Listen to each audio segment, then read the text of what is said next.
The Catholics of Oz is brought to you by the Star Quest Production Network and is made possible by our many generous patrons. If you'd like to support the podcast, please visit sqpn.com/give. You're listening to episode 81 of The Catholics of Oz.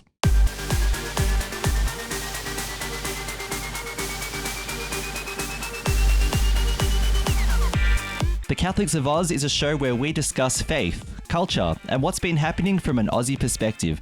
Whether it's synods or science, apostolates and apps, providence or productivity, you can hear it right now on The Catholics of Oz. Hello, I'm Lindsay Sant, and welcome to episode 1, or 81 of The Catholics of Oz. Caroline, I'm having trouble counting today. I'm Lindsay Sant, and welcome, and I'll try and get my numbers ready much better from now on. But to move away from my stumbling, I'll quickly move over and reintroduce my sister, Caroline Knight. Caroline, how are you today? Hello, Lindsay. Excuse me, you can hear from my voice I could be a bit better. Winter is not my friend, but that's all right. We can persevere. Yes. Yeah, you're braving through, so we'll see how we go today. Yeah. And if you hear that deafening silence, that's the absence of Lino. So Yes. Lino is off on holidays at the moment. He's having a good time in the Whit Sundays, the lucky guy. Lucky boy. So him and Bernadette are having a week and a half there, I think it is. So I think it's a long overdue holiday. they'll have to tell us all about it. Yeah, so Lino and Bernadette were actually texting photos to us, and I was thinking maybe I should just print one out and put it, on a wall and look at that instead of looking out my window. Yeah. Yeah, just a lot more relaxing. So anyway, A bit better than the windy, squally, cloudy weather we're having at the moment. Very hard to make anyone jealous of our weather, I think. Yeah. Yes. Yeah. So we'll get Lino to tell us all about it, and then we'll tell him we don't want to know next episode. You can start talking. Be like, no, we don't want to know about your holiday. Yeah. All right. So if you're so supportive. Yeah, that's right. We're good friends like that. Yeah, we don't want to know about your holiday. Just come back, get on the podcast, and talk about something else. That's it. Yeah. That's it. Poor Lino. All right. So if you're new to listening to The Catholics of Oz, you can subscribe to the show on Apple Podcasts, Google Play, Stitcher, TuneIn, or your favorite podcast player. Don't forget to give us a 5-star rating and some positive feedback, mostly so that Caroline can feel better, like, health-wise and so on. But otherwise, because it helps us to reach new people as well. And that's, we love building community and hearing from people who listen to the show and chatting with them. SQPN also hosts The Catholics of Oz and all of its shows on YouTube. So just search SQPN and then subscribe there. And don't forget to hit the bell to get notifications when new episodes of this show and all of our shows are released. So, Caroline, let's kick it off with Faith Beyond Borders. Well, I'm actually feeling rather good about this. I think we've all arrived at a very special place, eh? Oh. Spiritually, ecumenically.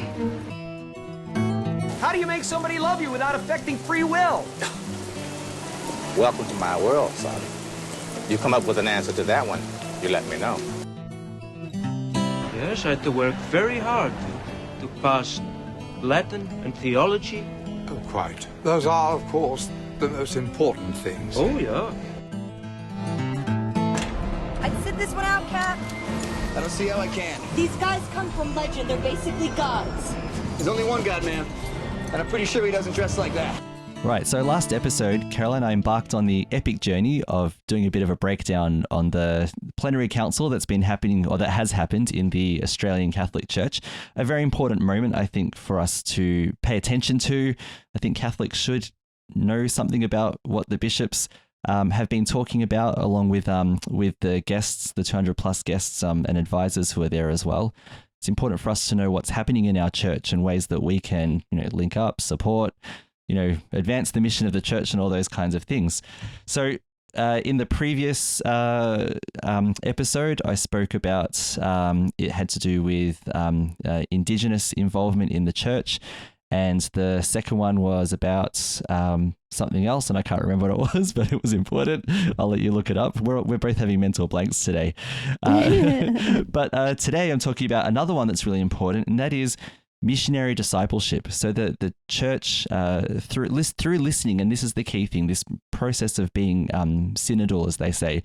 So I've seen online that people either love hearing about synodality or they get sick of hearing about it straight away. I don't know why.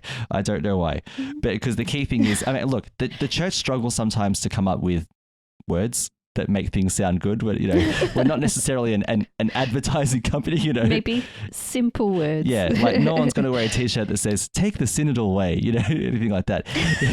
However... Nobody will know what you're talking about. It's like, what? Yeah, but synodal, is that like a medicine or something? Is that cough medicine? Yeah. Is that a biological thing? Or? Yeah, take synodal. But the thing is, it is an important word.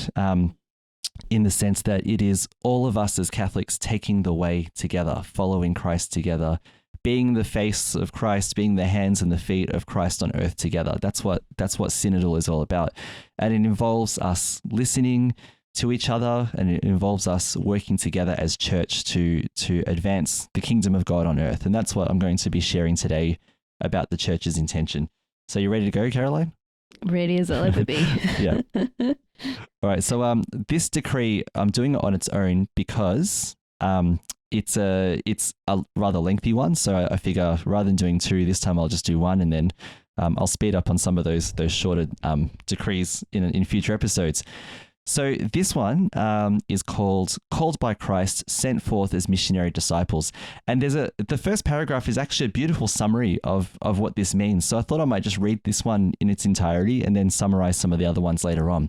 So here's what the document says in this decree. It says, God's covenant with creation, made new in the life, death, and resurrection of Christ, is fashioned, sustained, and nourished by the gift of the Holy Spirit, who calls together the community of disciples, the church, privileged to share in Jesus' mission. The triune God revealed in Jesus Christ continuously overflows into the work and beauty of creation. In the incarnation, the Word becomes flesh and dwells among us as the image of the invisible God, the firstborn of all creation. Jesus embodies the depths of God's love so that everyone who believes in him may not perish but have eternal life. This proclamation of the kingdom or reign of God is at the heart of Jesus' mission. The church exists in and for the world.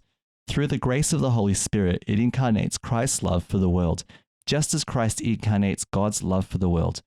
To be Christ-centered missionary disciples requires loving attention to our world, which is marked by both sin and grace, prayerfully reading the signs of the times in the light of the gospel, seeking to grasp the meaning of things, and to discern God's will under the guidance of the Holy Spirit.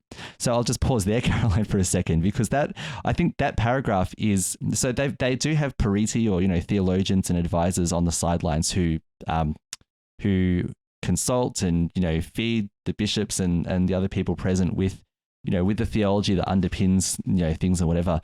That for me is a great summary of of God's presence with us, salvation history, God's covenant with humanity, revealed and brought further through Christ expressed into the mission of the church, guided by the Holy Spirit, the church who exists in the world today and listens to the world today, and then brings forth, Christ to the world, reading the signs of the times. And reading the signs of the times, I love it because it's a phrase that was used by Pope John the 23rd when he called the Second Vatican Council.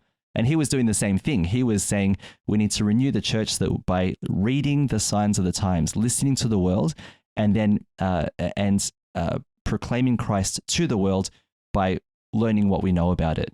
So society changes all the time, as we know, and the church doesn't keep up with society because society changes so rapidly. That's just, now in this information age, it's worse and worse, the changes, and it's very hard to keep up with everything. So the only way to, and when I say keep up, I mean as in know the conditions of people's lives so the gospel can be proclaimed to it is what I'm getting at. This is what I think that opening is saying, is the church in Australia is also trying to configure itself to listen to people today and understand their lives so that the gospel can be proclaimed to their lives in a way that it speaks to them, because Christ speaks to all of us, but God's people need to speak in a way, share Christ in a way that's understandable, and not in something that sounds like a foreign language. You don't just walk up to a random person and say, "Hey, let's be synodal together." It's the language matters, and the expression matters, and the person who proclaims it matters too, the way that they proclaim as well. because we don't want to go ahead and say, hey there, sinner, you're not a great person, but God will make you a great person. It's got to be, obviously relationship matters. It's not proclaiming God from a distance, but it's actually proclaiming God in the relationships that we have and in the relationships that we form going forward as well. I've just thrown a ton of things there, but how does that sound so far, Caroline? Yes, good as always. Yeah. Thank you. All right, so I'll move it forward then. And again, I'm not going to read every single thing because this is quite a large document, but we'll provide a link in the show notes if anyone else would like to investigate it a bit further. However, one of the things that in the summary at the beginning that comes from the council is that shaping communities centered on Christ and sent by the Holy Spirit is an important part of this. So the call to discipleship is an integral part of the gospel. Each of us is called by our baptism to be a missionary disciple, hearing and responding to God's invitation to follow Christ with joy. As a people anointed with the oil of gladness, all the baptized share in Christ's threefold office that is priestly, prophetic, and royal. So this is the idea that all of us, we're baptized and we're called then to proclaim the gospel by following God, not proclaiming our own gospel, but proclaiming Christ's gospel, what Christ is calling us to do. Sometimes we interpret the gospel in our own way and we think that we've got it all, but the humbling thing is none of us have it all. Christ has it all. And so if we want to be able to share the gospel fairly through our baptism, then we need to constantly renew our relationship with Christ and realize that through our baptism, we're given a mission where we are disciples of Christ, these missionary disciples. And the mission is God's mission. We have to remember that all the time. I remember studying when I first started my master's, which I'll hopefully finish very soon now, fingers crossed, by God's grace. But when I started my master's, it was about the first topic was about the mission of Catholic schools. And the lecturer was very clear. Said the mission of a Catholic school is God's mission. Full stop. That's it. So what does that mean? So we have to translate that mission into our schools. What does that look like? And so as baptized, we carry out God's mission, not our own mission, what we think it is, but God's mission. So it goes on to say that in this way, the church is called to attend with integrity and compassion to the great issues impacting respect for life and its protection at all stages, including issues of contraception, abortion, reproductive technologies, and euthanasia. The church is also called to facilitate the inclusion and address the needs of people with disability, the needs of the frail, elderly, refugees, the trafficked, newcomers, those with mental illness, and to work to protect Australians' right to religious belief and practice. So I think that talks about missionary disciples not only in proclaiming the gospel, but being contributors to society. So they talk about being in the public square. So what's talked about in public square? All of those issues above. And so it says being contributors with compassion and with integrity. And I think this is the key thing as well. Like if we look at debates in other parts of the world, I try to say that very carefully. People know what I'm talking about, but people are yelling at each other, aren't they? They're yelling at each other about these issues. And has it solved the issues? Has decades of yelling resolved anything? It hasn't really. It's made people... It tends to cause more division, doesn't it, really? People are more embittered. People are trying to criticize others into goodness, and that never works. No, How are you going to respond if someone gives you some negative comments all the time? Yeah. I mean, it doesn't make you want to get better, does it? Yeah. You got to do it with charity and love. Yeah, that's it. And I think that's where the integrity and compassion really matter. Now, that doesn't mean you can't be strong. You're not going to be a pushover when it comes. So all right, we'll believe anything. It's but at the same time, in our own application, we don't do it from a position of power and dominance over others. We do it from the way that God looks at the world. God looks at the world with love. And so we need to do that as well. So I just thought I'd throw that in there. And I do love that this issue, and again, I'm not trying to be controversial, so please don't read me that way, everyone. But the thing is, all of those issues that I just mentioned were lumped together. And I think that's really important so that we have a consistent life ethic. It's everything. It's not just the issues of what happens when a person, around when a person is born and when a person dies, but everything in between. The circumstances of life are life issues. The word life is right in there. So I think it's important that all of it gets taken into account. So And I'm happy for anyone to challenge me on that if they want to and say some things about it. But moving on, the Plenary Council affirms that we need to move from a pastoral ministry of mere conservation to a decidedly missionary pastoral ministry. So I won't say much about that because we've actually talked about this before when we've talked about take the way of the gospel. And it's the same deal. It's that we're not church to conserve what we have and preserve the things that exist. We're church to grow and expand. We're church to like I said, listen to the signs of the times, and evangelize where the evangelization of God is needed to follow God's direction. If we are just preserving what we have and trying to contain what we have and hold on to it desperately, we're not doing the work of God.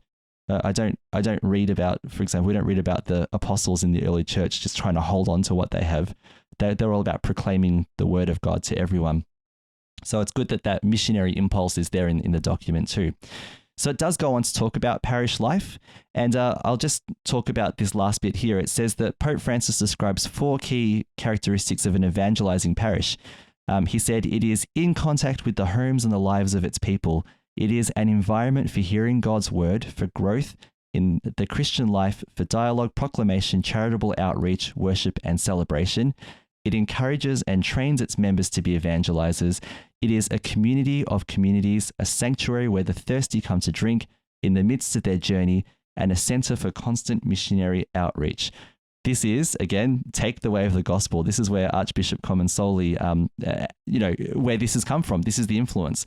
We're trying to follow Pope Francis in building our parishes to be this community that does all of those things that I've listed. So again, won't go into a lot of detail about it. It's the call of our baptism. We've done an episode on it. So on Take the Way of the Gospel, we unpacked this and about the life of parishes. But we are interested if anyone who's listening who can tell us about the life of their parish, what works well, what could work better, what are the things that need to happen. We'd love to hear more about that. Caroline, do you want to comment on that, or do you want me to keep rolling on? No, I mean, I think, we've got to all be on the same page. We're in the same faith, we're all followers of Jesus Christ. And I think the more we focus on that, the more united our church will be, and more united all of us will be. And it's a good thing, So yeah, let's do everything in charity and love and be kind to each other when we're discussing things, as you mentioned. Agreed. So, yeah. And I think I think I said this last episode too, but I think the Plenary Council set the mode for that. There were people in that room, the 200 to 300 plus people who were in that room, bishops and lay people and so on. They didn't all agree with each other on things. They're from different spectrums within the church. If you want to call it, if you want to use those lines, I'm not a fan of these terms, but if you want to use the so-called conservative and progressive and moderate, they were all in the same room. And the blessing was they actually managed to agree on things. Did they? I think that the goal is the same, isn't it? Yeah. I mean, in the end, and yes, you may be coming from different angles, but that's a good thing too, because everybody has different ideas, and you bring those ideas together and you collaborate together and you achieve the goal together. Each one is trying to listen to the Spirit. If they're there authentically, they're all there trying to discern the will of God. And I think that's a good thing. I would love to see a church where people who might categorize themselves into those different areas and so on, work together regardless. Exactly. And all right, and if they disagree with each other, good, but disagree charitably and talk about it. Talk about why you disagree. Yeah. Exactly. We're all on our own journey to try and follow God's will, and our communities are supportive environments for that journey, and we need communities that aren't divided if we want to support individuals in trying to discern God's will in their life too. All right, so more document. It's good. What I love about this document is it does get you thinking. So what's my role? Sure, what's our, it does. Yeah, not just what's my role, but what's our role? It's the baptized individual in a community of baptized, in a church of baptized, who are all trying to follow Christ and discern God's will for us proclaiming the kingdom.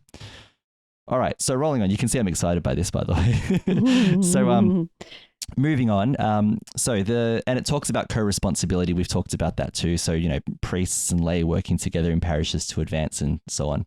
But the Plenary Council commends the contributions of church ministries and services to society as examples of evangelization through missionary discipleship, Amidst many challenges, the church makes a unique contribution to Australian society through its ministries and services, particularly those in health, aged care, disability, community services, and education. This has always been a focus of the church professionally in supporting those particular areas.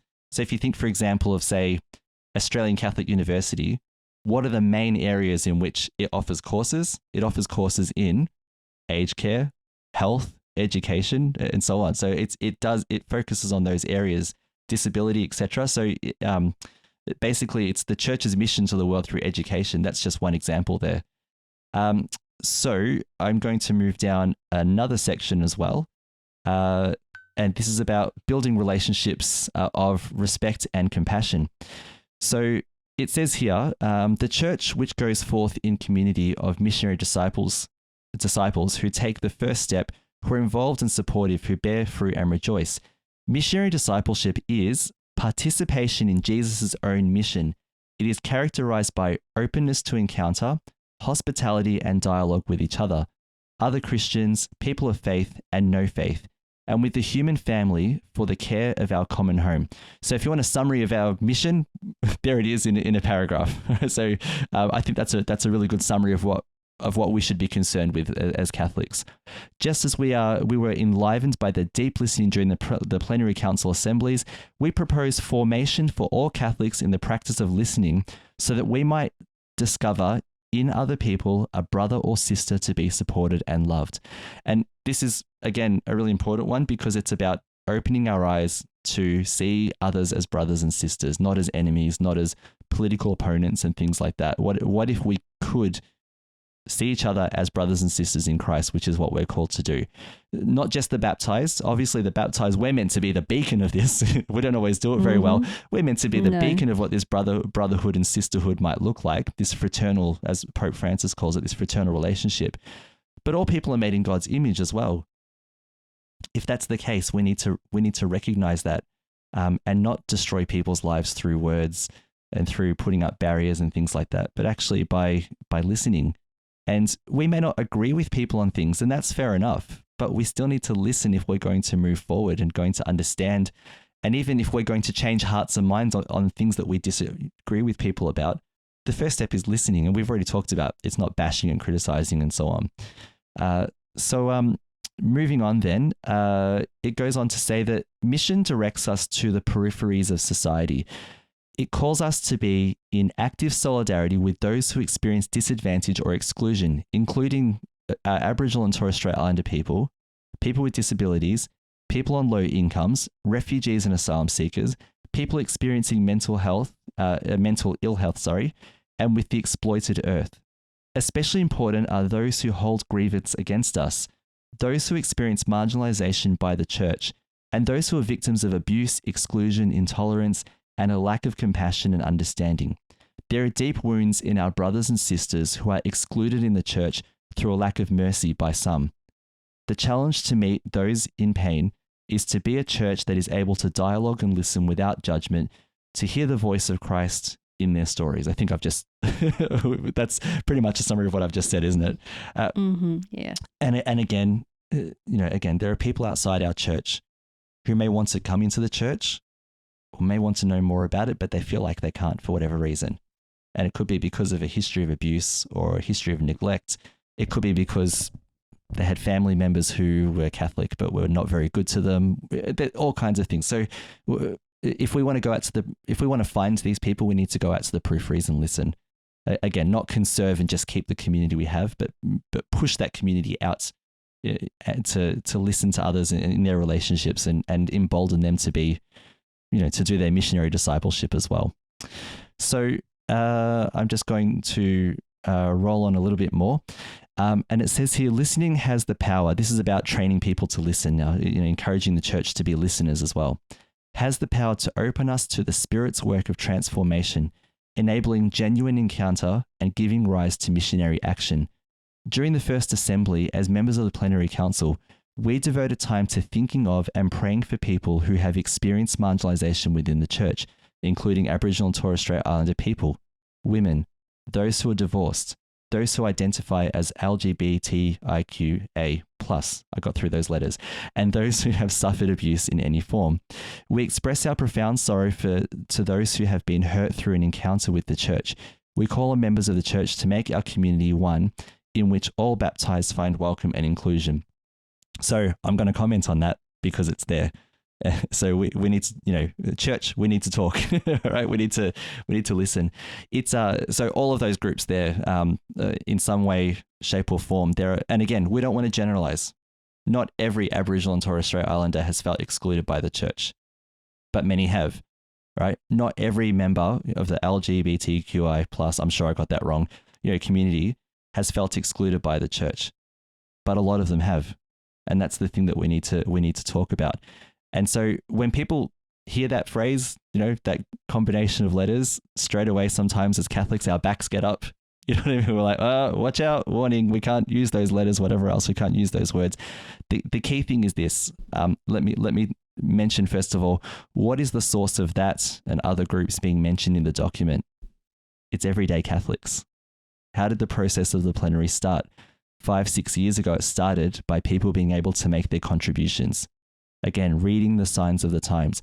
If the church wants to evangelize, it needs to listen to the voices that are contributing. It needs to know what our society is, who's in it. We can't just pretend that particular groups of people don't exist. They exist. That's it. Full stop, isn't it? They exist. So if we want the gospel to reach everyone, we have to know who everyone is. And again, all people are made in God's image, our brothers and sisters in Christ. So we do need to listen, and we need to respond compassionately. We need to respond with integrity. This is the document. I'm not making any of this up. This is what our bishops are telling us. And these are all, I think the bishops of Australia are good and faithful bishops who are trying to do the right thing.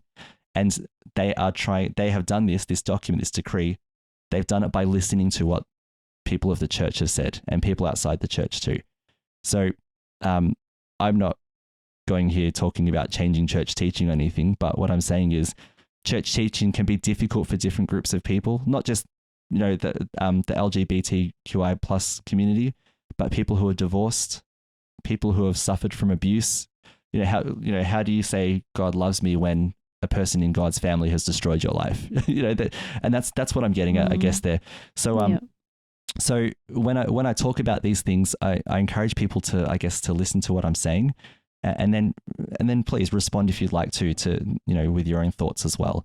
But integrity and compassion, if you're listening and you want to comment on it, you have to use those two things at the same time. Caroline, would you like to comment on that at all? Yeah, well, I agree with you. We are all God's children, whatever form we take. He created us all. He loves us all. He wants us all to be with him. And so our church needs to not exclude anybody in whatever form we come in, and just show the compassion and love that Jesus showed to people who were in all shapes and forms. He didn't discriminate against anyone. He sent out the apostles to preach to everyone so that we could all be together in one community under God's love, in his arms, so we all want to feel his love. We don't know what happened in someone's past. We don't know why someone is the way they are in terms of, if you've been abused, it can affect you. If you are of the LGBTIQA plus community, we don't know why somebody is that, has that experience. We can't, if you don't have the experience, you don't understand the experience. So, and and that may be a controversial statement, but all I'm saying is that we can't exclude anybody from any race, any religion, anything, any life circumstance. So, the idea is to focus on love and to focus on Jesus and how Jesus would treat other people. So, and if we can do that, we will all be together. Yeah. Yeah. The catechism on that particular group of people says all unjust discrimination is to be avoided. So in case Yeah. we're being Catholic by talking about this the way we are too. So that's right. And I'm sure we all know somebody from every life circumstance. We all have friends, family from every single life circumstance, you know? yeah. So it's about being empathetic. Us ourselves are not perfect. I'm not perfect. You know, I'm a sinner just like everybody Ditto. else. Same here. Yeah. I mean, I have life circumstances that affect me as well. And I have a personality that reflects life circumstances.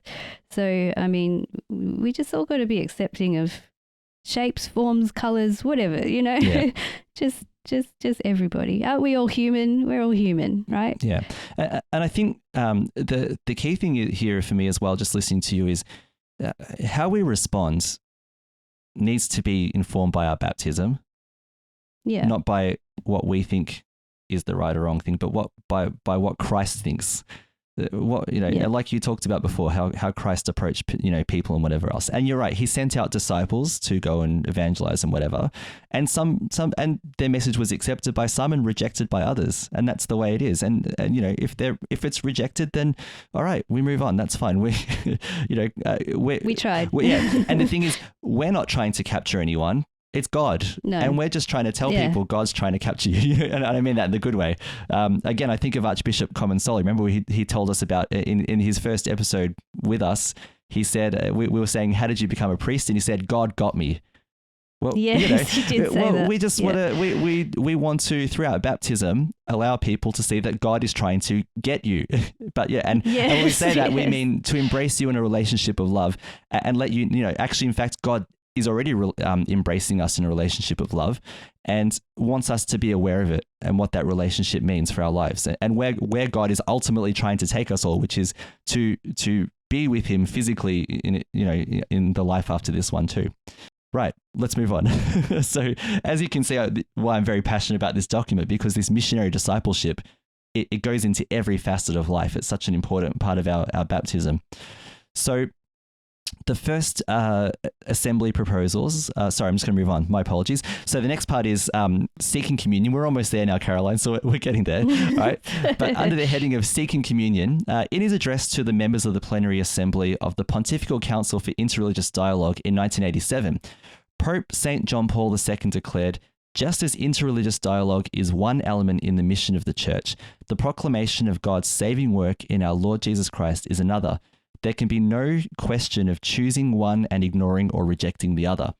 In this spirit of mission, dioceses, eparchies and parishes are to commit to building friendly and cooperative relationships with other Christians, communities of other religious traditions, and people with no religion, and to promote and exchange in the four forms of interreligious dialogue: dialogues of life, action, theological exchange, and religious experience. So this is the Australian Church reflecting what the wider church, the worldwide church, is working on, and that is building relationships with other communities. So a parish having a relationship with, I don't know, a mosque, the local centre for this, for that. I was reading a book, I forgot what it's called. I'll try and remember what it is later. Anyway, it was a small book where the author told about he was Jewish, or is Jewish, I should say. He was a sports writer, and that was his thing, right? He did lots of sports writing, whatever. And there was a Jewish rabbi who was old and knew he was going to die at some point. And he called him the Reb, right? The rabbi. And the rabbi said to him, I want you to write my eulogy for me. Right, so he barely knew the guy, right? He's like, I want you to write my, because you're a writer, right? This guy's a sports writer because you're a writer, yeah. And so basically, this guy started spending time with the Reb and learning his story and learning about him, and wrote a beautiful eulogy. It's in the book as well, if I can remember. It's such a good book too. Anyway, the point is though, he's telling a story. He told a story that there was a local Catholic church. And the Catholic priest in his homily said something that was pretty inflammatory about Jewish people, intentionally or unintentionally. It wasn't nice. It was wrong. I forgot what it was he said, but it wasn't good. The Reb when he found out about it, he went to the church and he sat down and had a dialogue with the priest. And what the two of them decided to do was to walk down past the parish and past the synagogue arm in arm with their arms linked. So, you know what I mean? This is linking with your local communities. That priest might have said something because he wasn't aware enough about what it's like to be Jewish, or, you know, or the things that you can and can't say about particular people of different religions, what different religious people might, we, for example, there are things that people might say about us and about God that we would find offensive. You know what I mean? And incorrect and so on. And in the same way, we shouldn't be saying that about other religions if there's something that, that's offensive or theologically incorrect and so on. And so that act of solidarity was powerful, wasn't it? This is linking up. And that goes again, the church says in that document, the worldwide church and the Australian church says one of those points of action is theological exchange. So if you've got people who know a little bit about their faith, it's good for them to get together with people who know a bit about their faith and have an exchange too. And this is all about building the kingdom of God. You can't make Christ known and loved unless you're have an opportunity to talk about Christ with others. Or we could just build barriers and make things worse. I mean, we have a choice, don't we? That it's in our hands in a way. We do. Yeah. So what is the Spirit compelling us to do? So to get towards the end, therefore, the Plenary Council commits the Church in Australia to being centered on Christ, with a baptismal identity and on a path of missionary discipleship. Good, I say. It's what we always should be, but good to renew that call that we are. This commitment involves the development of resources, formation, and education programs in the promotion of hospitality, encounter dialogue, and merciful responses to the needs of our society. It involves the church communities and entities promoting evangelization through those things that I just mentioned. This endeavor includes meaningful analysis and challenge of systems that perpetuate disadvantage and equality. Sorry, I just lost my spot. All right. It also involves church communities, entities, and collaborative bodies developing a culture of inclusion in the structures and policies that demonstrate commitment to collaboration and co-responsibility, to taking care to provide opportunities for those formed for leadership in the church, including seminaries, to exchange in dialogue with people who experience disadvantage or exclusion in both the church and in society. It also commits to dioceses and eparchies supporting parish pastoral councils to establish opportunities to listen to people on the peripheries within and beyond parishes, and to develop plans to overcome experiences of exclusion, lack of acceptance, and other boundaries. So they're talking about parish pastoral councils doing this and then being supported by a diocesan pastoral council as well, which I think is a great idea, setting up these councils in different dioceses. And also the development of a long-term plan to evangelize the community and catechize the faithful through dialogue within the church and the wider community on areas including the sanctity of all life, the nature of the human person, sexuality, marriage and the family, better support for healthy marital and sexual lives, proclamation of the gospel through engagement in the public arena, and contribution to public debate on issues relating to marriage, sexuality, and social and ecological justice. And then the decree is there. So the first article is that those responsible for Catholic schooling and early childhood education, in consultation with representatives of Catholic parents groups and parish-based organizations, establish a national forum which will seek to identify and respond to the needs of diverse, distinct circumstances of Catholic schools in Australia, build partnerships which enhance the vision of Catholic education as an instrument of evangelization. I'm not reading all of these word for word, by the way, I'm just summarizing. Offer a process for critical reflection and discernment of the vocation of Catholic education today. Thank you. And as a teacher, support formation opportunities for catechesis, faith formation, leadership development, and religious education pedagogy, and to assist parish engagement with schools and young people. The second article talks about providing opportunities for dialogue that will contribute to the ability of the Church in Australia to attend to examining the signs of the times and interpreting them in the light of the gospel, identifying and exploring opportunities for evangelization through outreach and service. It just says here, addressing gaps. So we'll see what that means in the future. Seeking opportunities for collaboration and informing the development of local social teachings to be issued by the Australian bishops.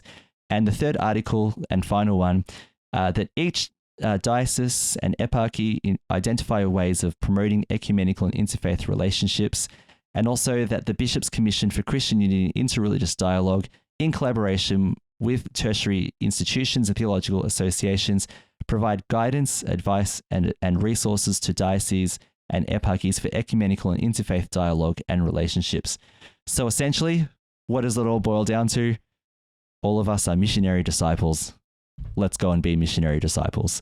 And that's that document. So Caroline, any final thoughts on all of that? I'll just say amen. Very good. Yeah, same here. Amen. Yeah. Yeah. And anyone who's listening, whether in Australia or outside of Australia, we'd love to know your thoughts on that as well, on that particular area of being missionary disciples. Maybe there's something you've heard about missionary discipleship, living out our baptism, that wasn't in this document that you think should also be there, or that you'd like us to share on the show. We would love to do that as well. So please go ahead and let us know. So with that in mind, that very lengthy document out of the way, Caroline, we're going to move over to you and we're going to talk about science. What a fine day for science. You have any hobbies? I collect spores, molds, and fungus. Can you reverse the polarity? I'll do my best. Science, science, science, science, science. Science, science, science, science, science. Yeah, I like science. So Caroline, tell us about, now I hope I get this right, the Wollemi Pine. Did I get that right? Yes, you got it right. Tell us about this fascinating plant. All right. So we usually do a bit of a science topic, a space topic. But today I'm going to do a bit about an ecology and a conservation topic today. So the reason why I want to talk about the Wollemi Pine is because I recently actually bought one for myself, a little baby one, and it's a tree that I've been wanting to buy for many years. Can I call it a dinosaur tree? They call it the dinosaur tree. Yes. Yes. And I'm going to explain why. But the reason why I wanted to get this is because it's a fairly endangered plant, right? And I remember hearing about it a while ago. And then I actually saw it with my own eyes in our local botanical gardens in Berwick and then in Cranbourne. And I just fell in love with it. I thought, this is what it looks like. It's amazing. I need to have one. So eventually I managed to source one and I bought myself one. Caroline, let me stop you there. Is there a plant that you don't need to have? Like when you see a plant, like every plant you see, it's like, I need to have that. I need to have that. And especially if it's a native, I'm so in love with native plants that I have a lot of them in my garden and I probably won't stop by them. Yep. Yes, I have so many. I've love them. I've seen Caroline's plants. She loves them. Yeah. Yeah. The thing is I have to protect them from my chickens. That's all. Yes, that's Once right. they establish, it's okay. But until then, it's a bit of a fight. Anyway, so let me talk to you about the Wollemi Pine. And it is called the dinosaur tree. Its scientific name is called Wollemia nobilis. It's a rare evergreen member of the conifer family Auroceraceae. I'm sorry to all botanists if I got that wrong. It is the only member of its genus. They grow up to about 40 meters tall and become multi-stemmed with age, which makes them look amazing. Just a stunning tree. It really is. It's a beautiful looking native tree, isn't it? And it is prehistoric looking too. Yes, it is. Yeah. It really is prehistoric looking. I could imagine like a tall dinosaur, a herbivorous dinosaur just having a munch on the leaves, Yes. There's a reason why they grew so tall, maybe to feed some dinosaurs. Anyway, the leaves are dark and strap-like. Its bark is reddish brown and it's spongy and has a bubbly appearance. These trees actually lived about 90 million years ago with the dinosaurs in the Cretaceous period. It's actually now called a living fossil. It is one of the oldest and rarest plants in the world, and they were actually thought to be extinct. In 1994, a conservationist or a park ranger in Wollemi National Park called David Noble took a couple of his other ranger mates, and actually I don't know if they were both rangers. I actually started reading a book about this last night, but anyway, he was Yes, you told me that you ordered a book about it too, didn't you? Yes. Actually, if you want to read about the Wollemi Pine, it's called The Wollemi Pine by James Woodford, and I got it on Amazon. And it's a really good fill-out story about how it was found and everything.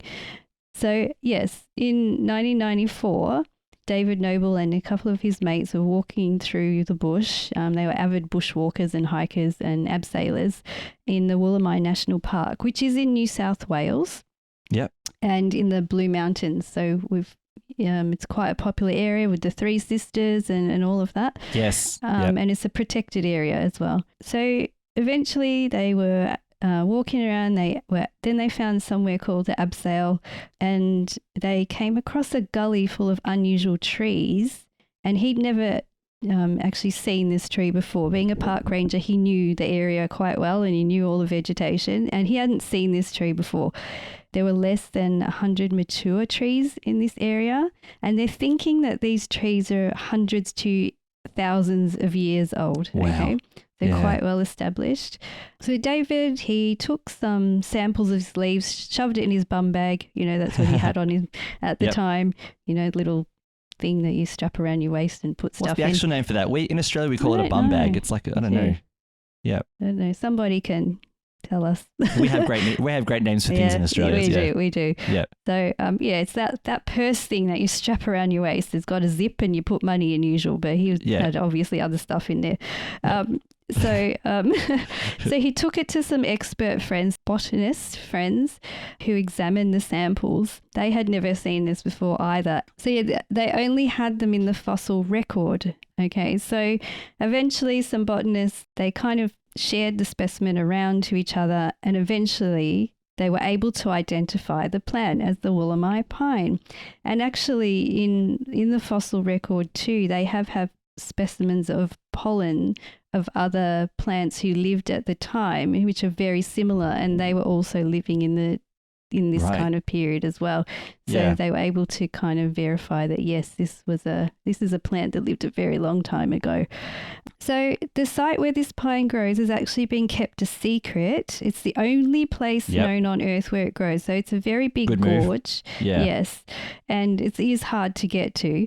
And the reason why it is protected is because it's very easy for people who are walking through the area to carry diseases on their shoes, for example, they could easily get infected and wipe out the whole population. Also, people lovingly and by accident may damage the plants and, whatever, may take a sample or whatever people do when they love something, Yeah, I'll take a piece of that. Yep. Yeah, exactly. And the good thing is you don't need to go and get a piece for yourself because they have been propagated successfully.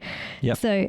So as I mentioned, that I managed to buy a plant, and this plant originated from this Wollemi population, which is pretty cool. So you can actually buy the plant from nurseries in Australia. I found a local one near me. I forgot where it was, but it's not that far away. I actually bought it online. And I bought the very smallest one because they are not cheap. You can buy very large ones and it just gets very expensive, but it's all worth it because you can become involved in preserving the population and encouraging it to grow and increasing the population as well. So this population of plants actually came close to being burnt in the Black Summer fires in 2019. So in 2019, there were extensive fires in New South Wales, a little bit in Victoria. Did it go up to Queensland? I can't remember. I think usually if it's in New South Wales, it'll get to Queensland. Yeah. So they were really huge. And actually a lot of the Wollemi Park was burnt, unfortunately. Goodness. And this is really unusual because it is, there's a lot of ferns. It's usually quite moist. It's a really unusual event. So conservationists actually got together and they were able to protect the population. So they moistened the area with water through an irrigation system. So that's been put there now. There's a permanent irrigation system. And during the fires, they actually dropped with helicopters fire retardant in the area, and the fire actually did reach the population, but because of these measures the plants didn't die. They were preserved. There are images. You can look this up on YouTube, and there are news clips of when this happened, and there's vision of the fires getting to the plants, but luckily the fires did not go up the trunks and burn the trees as you would normally expect. So without those protection measures, these trees would have been wiped out. This beautiful population, rare, thousands of years old trees, Big sigh of relief. Yes, yeah, exactly. It's thought that these pines used to be more prevalent, perhaps when the temperature of the area was cooler, of everywhere in Australia was cooler. Yeah. The climate's become hotter and drier. If you live in Australia, you know how hot it can get here in summer. It's very dry on occasion. Not like that right now, but we know. No, we're in La Nina at the moment. Yeah. But when it's the other way around, it gets very, very dry. And they think that past fires may have contributed to reducing the population a bit as well.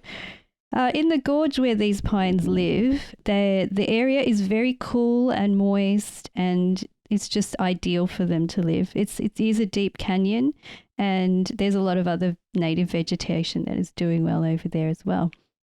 So conservationists at the park have propagated and maintained 3 copies of each of these plants, and they grow them in their nurseries. They're also being planted in wild locations to try and replicate the population in the wild. Awesome. The great thing about this work is that it's also being applied to other species of plants which may have reduced in population as well. Yeah, so the work that these guys are doing is also helping other species of plants. And I've kind of got the bug. I want to see if there are other plants out there that are native and are threatened as well. So and prehistoric or even just threatened, because through if we just buy some of these plants, it's like an animal. I mean, I wish I could buy a koala and have it, but you just can't do it. I bet you fit every animal you could. I would have every endangered species here and look after them. But with plants, with plants, I mean, they're native and you can grow them and keep them at home, and you are ensuring future generations, because they don't just have to breed, naturally. You can propagate them and make more plants. And actually, Lindsay, I was thinking when my plant grows larger, I'll make you, I looked on the video on how to propagate, and it's not that hard. That was my question. Yes. So I was about to ask you, so for everyone who knows, I go to your house and you've got a whole bunch of natives, and you'll go, you can have this. You just like rip a piece off of this native and that native. And now we've got some growing, in our little, pergola area there as well. So I was going to ask you, in terms of propagating a Wollemi, do you just rip a piece off, or is there a special technique that you have to do in this case? Yeah, there is a technique. So what you do, you take, so the leaves grow, I don't know how to explain it. Imagine a fern leaf. It's similar to that, but the leaves are quite strappy and thick, so they're not as fluffy as a fern. You just cut one of those off. You hold up the leaf, you cut some of the greenery down the bottom so you have a stem, and then you dip it into a hormone gel, and then you put it into a specialized mix. I think it's perlite and some potting mix, and you put it into a pot like that. Now the plant then has to keep very, very moist until it establishes, and you can cut a few leaves like that and hopefully you'll get something growing. It's not difficult, but you do have to take care. You got to pay attention to it, don't you? That's right. Bit of TLC, Exactly. It does need love. So you can there's like little planter, how you have a seedling box. So you've got the tray and then a lid on top, and you just keep it, they said 100% humidity, so it's got to be wet, basically. Wet. Yes, yeah. Yeah, and you leave a little bit of air, but it does have to be moist. And you can propagate it yourself and make some for your friends. So share the love. But also I'd love to do that. Helping to preserve, like you said before, just by you get 2 things. You get to preserve a plant that's endangered, so play your part, and you get to enjoy it as well, because that's you get to enjoy another beautiful plant amongst all the others. That's right. And they are stunning. You have a plant that is prehistoric, actually prehistoric. Has a story, Has a story. It lived with the dinosaurs, was probably eaten by dinosaurs. Yeah. And it's a beautiful plant. You can either grow it in your garden. Now, I would suggest if you have a very large garden, otherwise, because it's it can get very huge. Yes. Otherwise, it can be grown in a large pot, and you can pot it, say like repot it every 10 years or so, and it'll be happy in there. So that will be what I'm doing, because I do not have a large garden. I do cram it full of plants as much as I can, but this one will be in a pot. Yeah. So, I was I would have joked that your backyard is turning into Jurassic Park, but it actually is now with the inclusion of this plant. I have two little chickens who are practically dinosaurs. Yeah, that's right. You've got They're your little raptors. descended from the dinosaurs. Feathery, they were little raptors. Yeah, that's exactly. right. Yeah. And they live up to their name of dinosaur, I tell you. So yeah, I just really love this plant, and we encourage anyone, especially in Australia where you can buy them, to get one and love it and enjoy it. It's funny because we thought this was going to be a short segment on plants. Look how excited we got about it. Well, it's true, isn't it? I mean, there's so much to talk about with this plant, and you could just keep going and going about it. Think about it. Last episode, we talked about the wonder of the James Webb Space Telescope and how amazing those images are. Now we're talking about the wonder of this amazing prehistoric plant. This is the beauty of science, isn't it? It is. Yeah. There's so much science out there about everything, from the very amazing and mind-blowing of space to the small but beautiful and still biologically significant scientific plant. Yes, yeah. It's the amazement, I think, and the wonder of creation, again, but like you said, on a smaller level, but in a way, again, thinking that you could touch a plant that existed in the times of dinosaurs, or whose earlier versions of it did, at least anyway. But it comes from a prehistoric place and it's survived that long. Yeah. And it has a story too. It was discovered. Does. There's a secret place that we can't go to where so it has a story as well, which is, I think, quite amazing. And that's the beauty of science, giving us the ability to understand the story of this thing rather than go, oh, look, there's another plant. Yeah, absolutely. For sure. Yeah.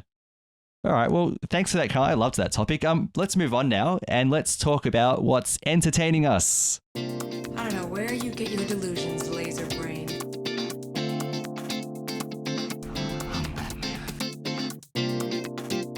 This is not what we came here to do. No, but it's what I'm going to do. I have a plan. You've got a plan. I have part of a plan. Are you not entertained? Are you not entertained? All right, Caroline, I'm going to throw it over to you. You've been a bit of a nerd, as you're telling us. So tell us about Time Team episodes on YouTube. I've been geeking out of it this week. As you know, as you can hear, I've been a little bit unwell. So I've been binge watching Time Team on YouTube. So Time Team is a UK produced documentary series or a TV series. It was Channel 4 in the UK. And it was actually presented by Tony Robbins. Is it right? Robbins or Robinson? I forgot now. But he was in Blackadder. Robinson. Robinson, that's right. Yeah. And he was in Blackadder. He played Baldrick, and if anyone has watched those series. But he's actually a real archaeology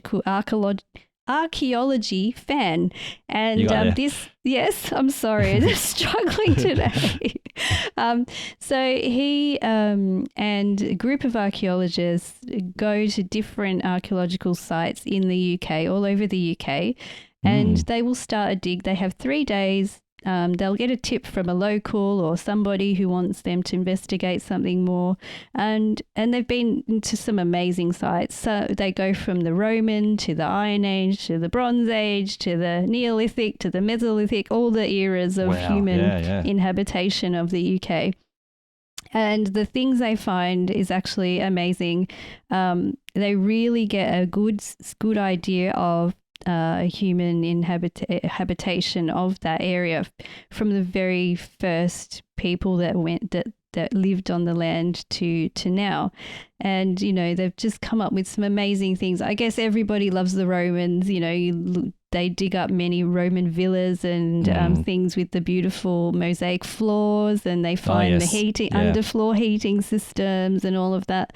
And I love too when they find something from the like the Iron Age and the Iron Age coins, which I didn't even know they had coins in the Iron Age. You know, and this was before the Roman occupation, and they kind of can put a picture of when the Romans came to Britain, and you know, they just tell a whole story anyway. And so, yeah, I've just been really having a good time learning more about the history of the UK through this archaeological series. So. Yep, that's been me. That's really good though. Yeah, I like the idea. I mean, what is it? Even our mother, you know, she's always like recommending and sending us links to historical things. I mean, Mum and I used to watch this when it was on TV ages ago. I mean, the series has stopped now, but there were a lot of episodes that I haven't seen. We're in the later episodes, and they were some of the more exciting ones. I mean, there was a couple of caves that they went into, and they uncovered evidence of the Picts. So they were in Scotland there, and the Picts, the only thing we really know about them are the Roman accounts of them saying that they were people with either tattoos or drawings or something all over them, and they were quite fierce and they had to fight them. And they left behind amazing artwork in the stone, and there's some jewelry and stuff like that. So you can actually learn quite a lot watching this series. Yeah. Really interesting. Mum came over a couple of weeks ago, and we were chilling out, and then we happened to be talking about history archaeology or something, and she said, "Oh, have you heard of Neil Oliver?" And we popped on one of his podcasts on YouTube on the TV, and the good thing, you know, I liked about Neil Oliver, first of all, his it was just about an old boat, right? He got excited by this old fishing boat, and was telling us all about it. Was it the Dover boat? I think it was the Dover boat, something like that. They found it under they were going to dig a freeway or put a freeway up, but they're obliged to do a very quick archaeological, and they found it. So so there was that, and he's very passionate, which I like, but it doubles as very informative, but with his voice, it's almost like a meditation tape as well. Yes. He's got that relaxing Scottish accent, you know. Can I tell you something? I've been actually listening to it at night time before I sleep, because he's doing 101 love letters to Britain, like 101 places that he's talking about.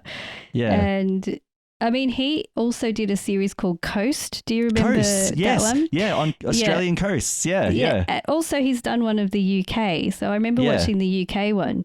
And he's an amazing archaeologist and documentarian as well. So he managed to get people excited about coasts. He did, coastlines, which is great. Coast, but there's so much in the coast. It's amazing.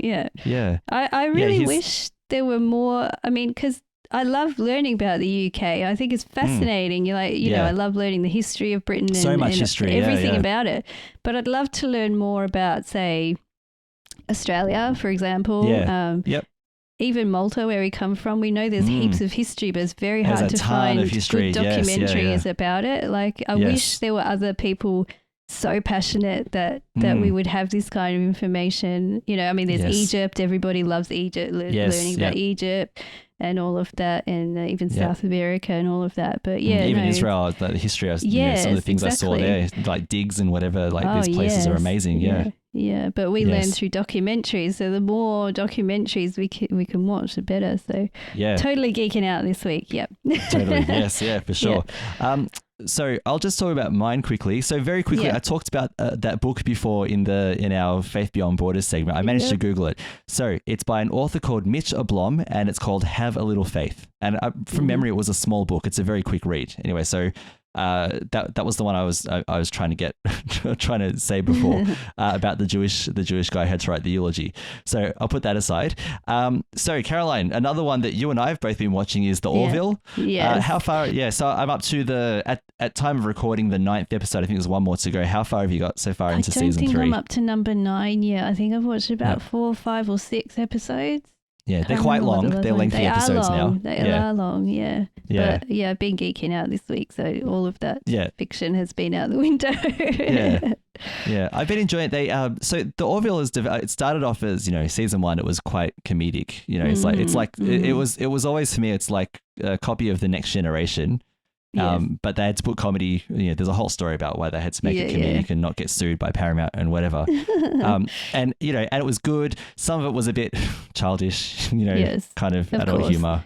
and you just overlook that. That's fine. Season 2, it developed, and then season 3, I feel like it's matured. Totally. Like the storytelling is amazing. Like I have not 100%. Seen an episode that I haven't liked yet. And it's been a good combination of drama, of examining social issues, of action, and space battles and all that. Fun with topics as well, like a little bit. Yeah. What is that one? It's like the ship gets invaded, and it's a bit like a horror sort of thriller, not horror, thriller sort of type episode. Yeah, where people are sort of being converted, like their bodies are being converted into those. That's right. Yeah. That's right. So different genres, that they're exploring. A bit like what Strange New Worlds did, where every episode was a different genre, pretty much in the first season. Yeah, which I still need to get my hands on to watch the rest of. We'll talk. All right, we'll sort it out. Thank you. Yeah, might have to share an Amazon account. Yeah. Okay, we'll talk about that later. Don't let Amazon hear us. Not for pod. Yeah. Oops, are they monitoring this? Yeah. Whoops. Sorry, Jeff Bezos. But I've been enjoying it a lot. What's interesting is that I think it explores the social issues, fairly. It's just, obviously it's from a particular perspective, but it's been, the acting has carried it really well. It's interesting that, Bortus, I'm starting to like his character a lot, actually. He's good, yeah. He seems like early on, and there were some serious episodes with him early on, but generally he was more comic relief. But, like there was that great scene in one of the I think it was season 2. There was this great scene where they're at, it was for, when Isaac left the ship, and when his race became evil and whatever. There was a scene where they had a going away party for him, and there's a cake, and Bortus goes up to the cake, and Tala's like, "Would you like some cake?" And he goes, "Yes." And she's like, she's about to take a slice. He goes, "I don't want that piece." And she goes, "What do you want?" He goes, I want a corner piece. and he wants to hurry her along before someone offers him a different piece, and then someone gives him a piece of cake that he doesn't want, and he's like, "I hate parties," just like So he was comic relief, but then then they developed his character quite well, and there was some really powerful episodes with him. The one where he had a child as well, and it was a girl, and it's not supposed to have girls on their planet. Moclan culture and all that. Yeah, that's it. Well, there's a funny part where the captain goes in and sits down for the evening and has entertainment with him and his partner. I forgot the partner's name. Yes, with the game. Yes. What was that game where they hold like an object and then it ends up putting a spike through his hand? It's all about cultural exchange, and it goes through his hand and they're like, "Yay!" Yay! And he's like, "Oh no!" Hilarious. You've got to watch it. Yeah. So it's a good series. It's entertaining, watch it with, watch it carefully, but, enjoy it as well. There's, like I said, I mean, I wouldn't watch this with my kids because there's things they talk about and humor that comes across as it's not for children, but it's generally very well put together. And I think I did see on SQPN's, was it on SQPN's Discord that they were planning on doing an episode on the Orville and secrets of movies and TV shows at some point. So I'm sure that will be a good discussion. It will. And the last one I want to bring up is a game, actually. It's called Fall Guys.